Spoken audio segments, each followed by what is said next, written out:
You guys had We Are the Champions playing like endlessly. Was that intentional? 100%. I want it to become monotonous. Like, who gives a crap? Like, you're going to be told so many good things forever. You better get just it become monotonous to you that it's irrelevant. Nobody cares, right? So we're just trying to make last year irrelevant because nobody cares anymore. So we're going to do things and play things that make last year irrelevant. We talk to our guys. We're going to handle success fine. How are we going to handle this year when we get punched in the face? Because nobody's punched us in the face. Nobody's talking about punching us in the face. They're just giving us our roses. So we got to be ready to get hit in the face this year, not the handle success part. We'll be fine there. It's when we get hit. How fun was it just to be back on the field for the first time? Oh, it's awesome. You love this. I mean, this is what you coach for. You coach to do this, not all the other stuff. That was your idea? Yeah, I like to do stuff to mess with people. Yeah. You lost some key starters last year. That's behind you now. How are things moving forward with this group? I think good. Obviously, day one, no pads. I mean, we're not really playing football right now, so it's hard to tell. I think we got to do a better job as a staff getting guys to finish to the ball today. Organizationally, partly as me, we had the referees blowing the whistle when I should be blowing it. So then our players were stopping early. So I got to clean that up on my end. I got to get better to get our guys running through the whistle a little bit longer here in these shorter practices that we're starting with. What's the biggest difference between Sam this year and Sam last year? I mean, one day, but I would say just his confidence to go out there and lead. And if he sees something, to run over to a player and say, hey, I see it like this. I need you to tempo that route more. You're getting there too fast. Or I need you to come out at a different angle. So I would just say his confidence to go teach the other guys or explain to the other guys what he's looking for and the type of ball he wants to throw there. When we've been talking to a lot of the players, they've brought up the have more fun working harder than anyone else in the country without us bringing it up for them. What has it meant to you that they're starting to bring that culture out themselves as well? Yeah, I think that's just what we're trying to create. And I think a culture is great on a wall. It's great, but if you can't feel it, if you can't feel the culture, then it's not real. So for me, it's more, I want to see the culture. I don't want to hear it. I don't want to hear us repeat it. I don't want us to have to memorize. They have to memorize it and all that, but I don't make them repeat it very often. I want to feel what our culture is. That's what our culture is. What I put on there is what I would like it to be. Who we are is the culture. So the fact that our guys are saying it, they're having fun out here. We got to push them harder because today we did not work harder than anybody in the country.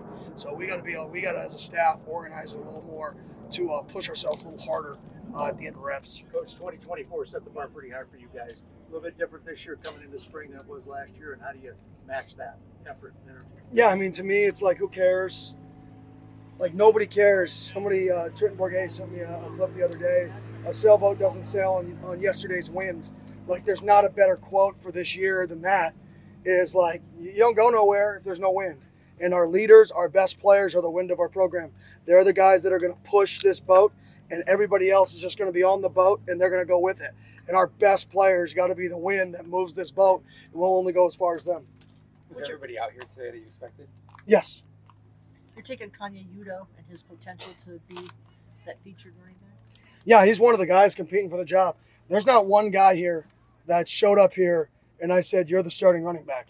There's a guy that said there's an open starting running back job, but we've got a bunch of other good running backs to compete with. So there's not one person that's on this field that's new that was promised they were going to start, told they were going to start. They were just told there's an opportunity. It's on you to win it. Any other programs have canceled their spring game entirely? What can we expect from your spring game, and what value do you still see in it? Yeah, we're going to be competing. I like to see some of the guys that aren't used to playing under the lights play under the lights and compete and communicate in more of a game-like setting.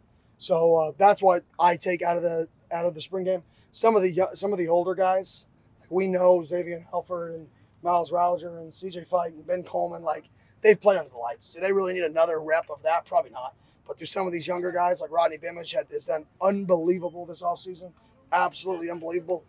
Does he need reps, full speed, under the lights with some pressure on him? I think so. So I think those are the guys that we're really trying to maximize the spring showcase or the, what do we call it, a Fan Fest? Thank you. The Fan Fest for.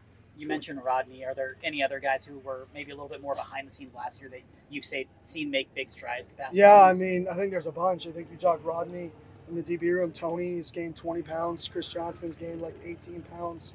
Martell Hughes has gained 20 pounds since he's been here. Lamar's gained 30.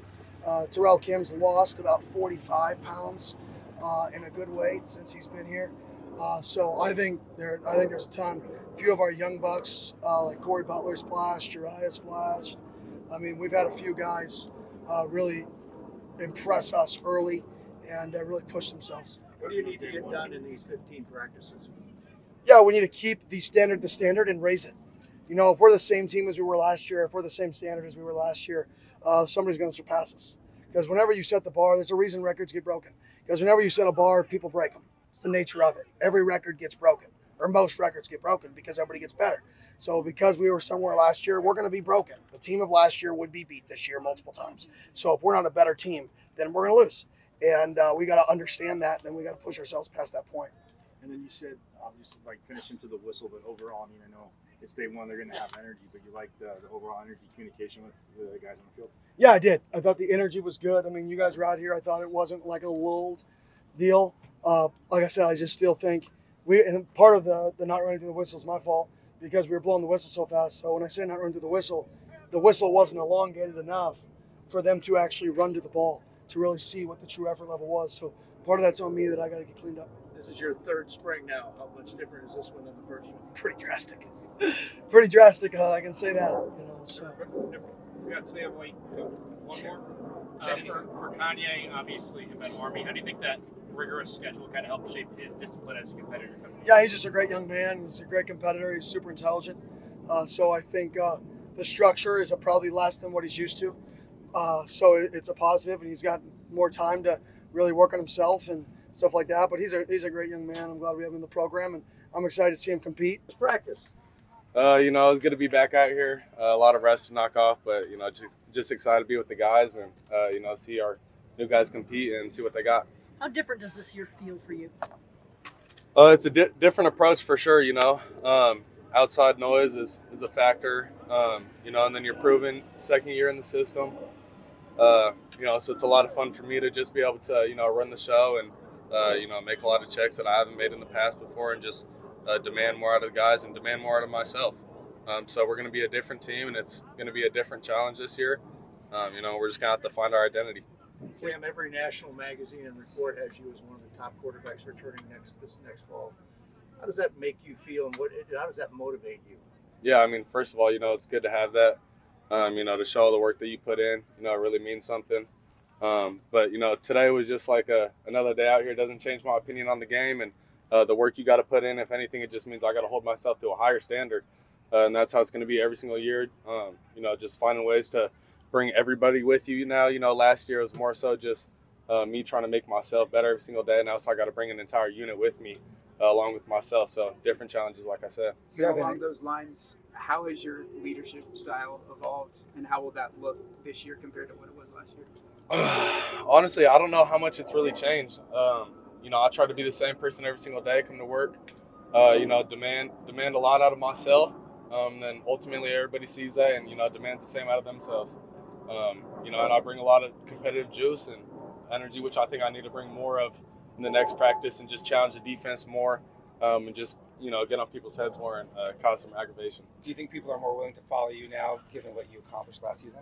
Yeah, I mean, that's always how it's going to be. You know, but you still got to prove yourself coming into this offseason. You know, I said I'm going to, you know, win every single race in the condition, and I tried. I didn't win every single one, but, you know, there's a few. You know, and just continue to put your head down and, you know, get out the mud and find a new passion and drive. You know, in the past, it's always been people didn't believe in me.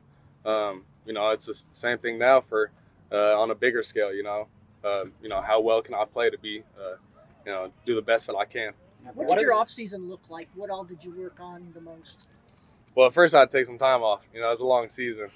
You know, but getting back into it, just understanding what, you know, what took tolls on my body and, you know, start off with some eccentric stuff and getting stronger in the process and then constantly working on my ability and stuff like that, getting my core better, you know, after my rib injury. You know, I'm not going to let that happen again.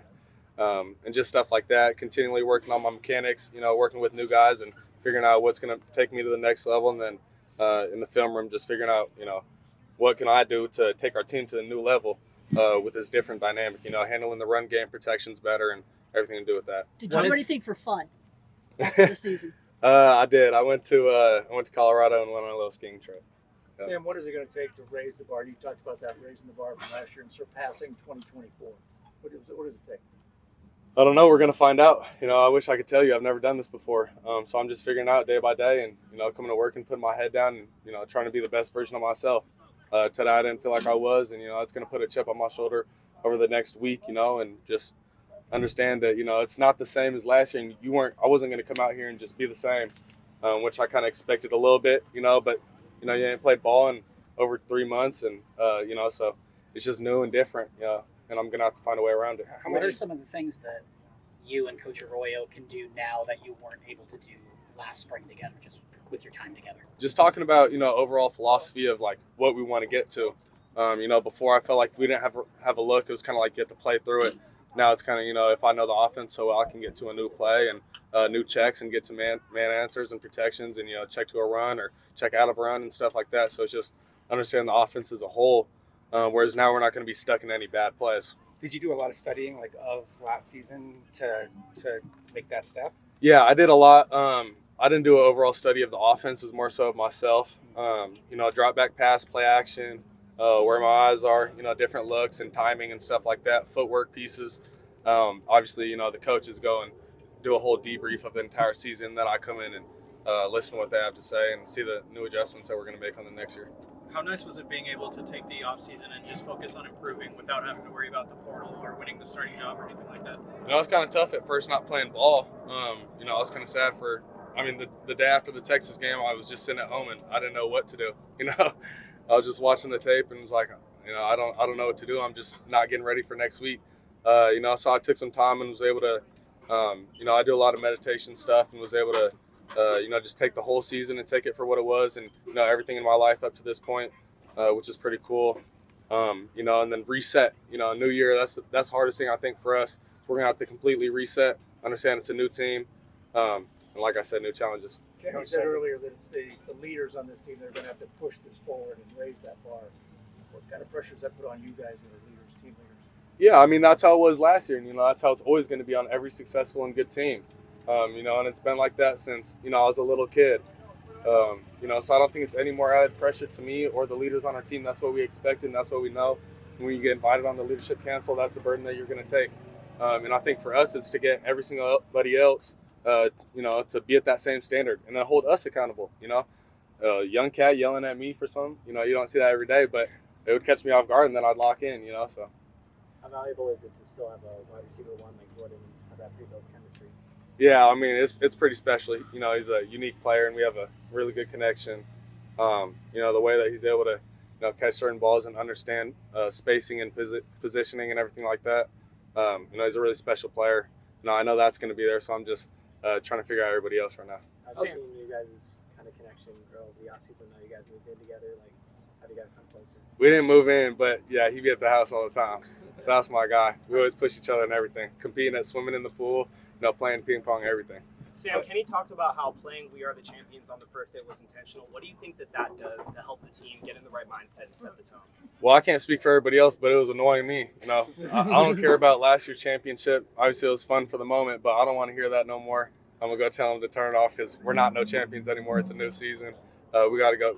We got more to prove. Did any newcomers jump out to you with how hard that they worked in the last few months coming in? Honestly, I'd say it's just collectively as a group, everybody coming in. We're a hardworking team, and we're player-led, not coach-led. So we demand a lot out of each other, and to see everybody step up. Jaren's always getting extra work, Noble and Jalen and all those guys. So I was paying close attention to the receivers. Kamari was a new tight end transfer coming in, and he just put his head down and he was doing a lot of film, and I'd see him in the office all the time and stuff like that. So it's cool to see everybody pick up the culture and just run with it. Sam, how you feeling about first pitch on D-backs opening day? Super excited, man. Get out there with my guys and be able to throw the opening pitch. It's going to be a lot of fun.